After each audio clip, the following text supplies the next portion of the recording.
It's 10 p.m. on a Tuesday night. On the TV screen is the familiar logo of Harry Potter and the Sorcerer's Stone. You're about to sink into that world for the 12th time when your partner walks in. You're watching that movie again? Don't you ever get bored? The short answer is no. But the real answer is you're kind of asking yourself the same thing. The truth is, you just spent 45 minutes of your life hopelessly scrolling through Netflix's top 10 list, the latest action blockbuster, the series that's blowing up all over social media. Everything looks shiny and is praised by the whole world. But by some invisible force of gravity, your finger ignores it all and goes right back to The Prisoner of Azkaban or The Deathly Hallows. To an outsider, this looks like boring repetition or mental laziness. Why, in the middle of a huge entertainment buffet with thousands of exciting new dishes, do you keep stubbornly ordering the same old dish for the past 10 years? Is our brain broken somehow? Actually, there's no bug at all. Behind this habit that seems like a waste of time is a surprisingly smart defense mechanism of the brain. Let's break down this strange addiction through the lens of psychology. Chances are you fall into one of the following 5 types of people. Type 1. The brain needs a break person. You go back to old movies not because you're feeling nostalgic. It's because you're too tired to make one more decision. Try to remember how you feel after a terrible Monday. Your boss pushes a last-minute deadline. Clients complain about nonsense. The roads are completely jammed under blazing heat or pouring rain. You finally get home, toss your bag aside, kick off those tight shoes, and the fuel tank in your brain is basically flashing red. At that moment, all you want to do is lie down and shut down.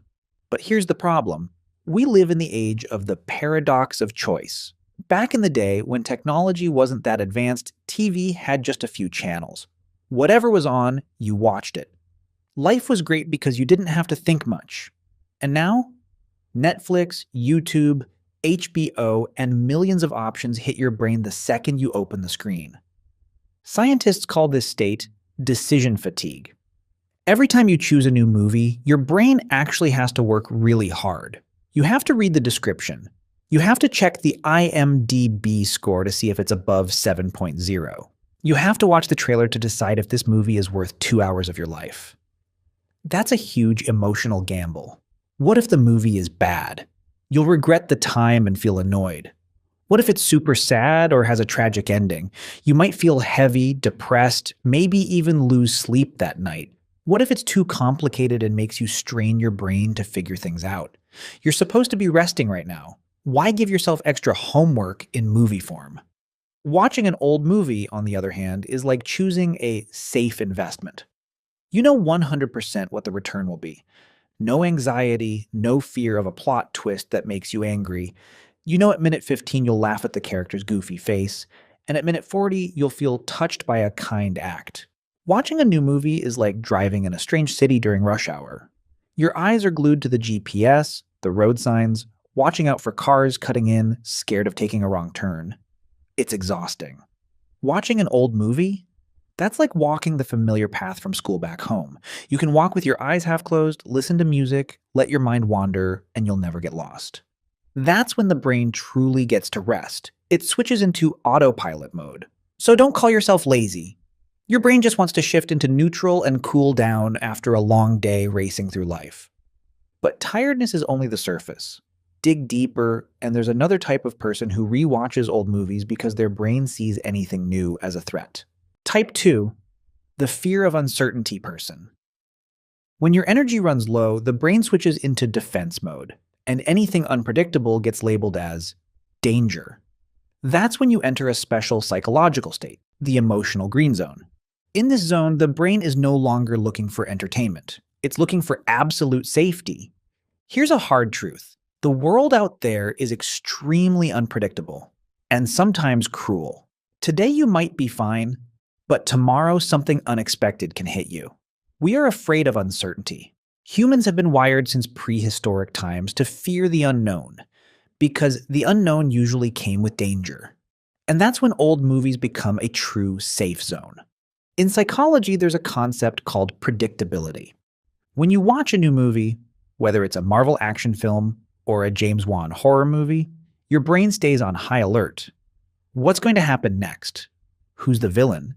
Will the main character survive? That suspense creates a mild form of stress. But when you rewatch Stranger Things, Superman, or Harry Potter, you are the god of that world. You know exactly which monster will appear, when Superman will take flight, which spell Harry will use.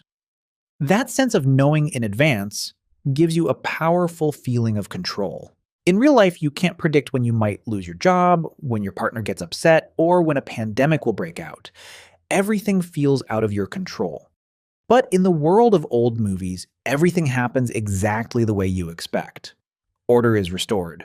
Good always beats evil. Misunderstandings are always resolved at the very last minute. Psychologists point out that for people dealing with stress or anxiety, rewatching familiar content has a strong healing effect. It helps slow the heart rate and reduce cortisol, the stress hormone, in the blood. It's like a weighted blanket, the kind that calms the nervous system, wrapping around your mind and whispering, "It's okay. No matter how chaotic the outside world gets, in this world, everything is fine, and the ending will be just as good as the last time you watched it." That's why so many people choose Ghibli animations or gentle family movies whenever they feel low. They don't need high drama. They need reassurance that peaceful corners of the world still exist. For these people, old movies aren't entertainment. They're legal sedatives. Type 3. What I call the attached person. Have you ever felt like you truly understand the characters in a show? You know Joey and Friends will say, "How you doing?" You know Sheldon in The Big Bang Theory will knock 3 times. Honestly, sometimes they feel closer and more understanding than those casual friends you only meet in real life to complain together. Scientists call this a parasocial interaction. The name sounds academic and serious, but simply put, the human brain can be pretty naive. On an emotional and neurological level, it doesn't clearly separate a real flesh and blood friend from a fictional character on a screen. When you spend dozens or even hundreds of hours with them through a screen, your brain automatically files them under people I know. In real life, relationships can be exhausting and full of pressure. Friends can change, betray you, or simply be too busy with their own lives to listen.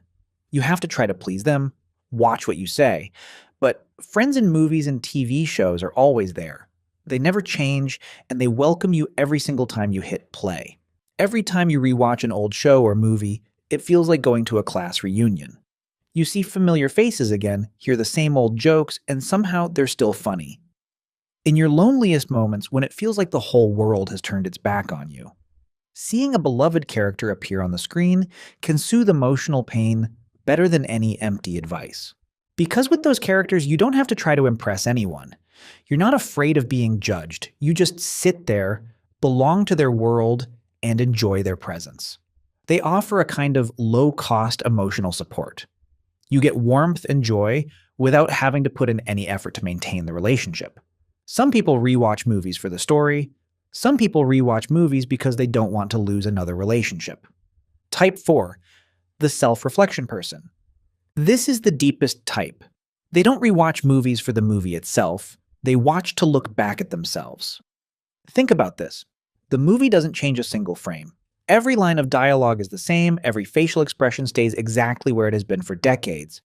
It's like a marker nailed into the timeline, but every time you press play at a different stage of your life, it somehow feels completely different.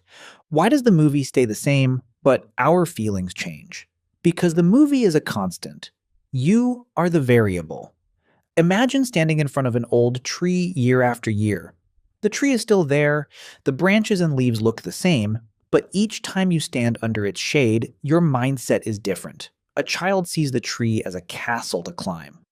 An adult sees it as a place to rest after storms. Rewatching movies works the same way. It's how we hold up a mirror to our past selves. Let's go back to Tom and Jerry. The first time you watched it at age 5, you laughed out loud when Tom got his hand stuck in a door or got tricked by Jerry. In your eyes, Jerry was the smart hero, and Tom was the bad guy who deserved it. Watching again at age 25, you have a job now. You know the pressure of making a living. Suddenly, your heart tightens when you look at Tom. You realize Tom is actually a very dedicated employee. He's just doing his job so he doesn't get kicked out by his owner. And Jerry sometimes feels like an annoying troublemaker who makes Tom's work miserable. You start seeing yourself in that tired look on Tom's face. Or take romantic movies like Titanic or La La Land.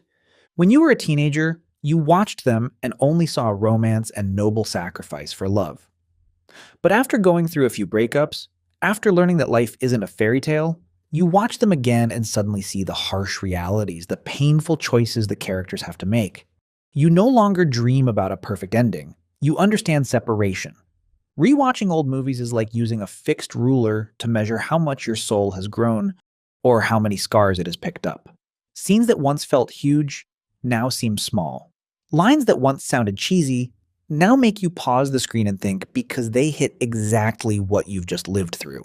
It's also like reading an old diary. You suddenly realize, oh, I was so naive 10 years ago. Or, oh, I didn't understand this scene back then, but now it really sinks in.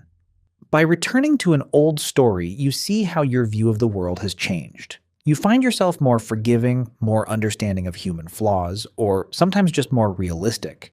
So rewatching movies isn't a waste of time. It's a way to check your own growth. It reminds you, life keeps moving, but the values I learned from this movie are quietly growing inside me. And the final type, the coming home person. They rewatch movies not because the movie is great, but because it's a doorway back to a time long gone. Just hearing the opening theme of Friends or Home Alone instantly brings a whole scene into your head. Your grandma's old house, the smell of cooking smoke, a chunky 14-inch TV, or the feeling of sitting close with your siblings, sharing a piece of cake.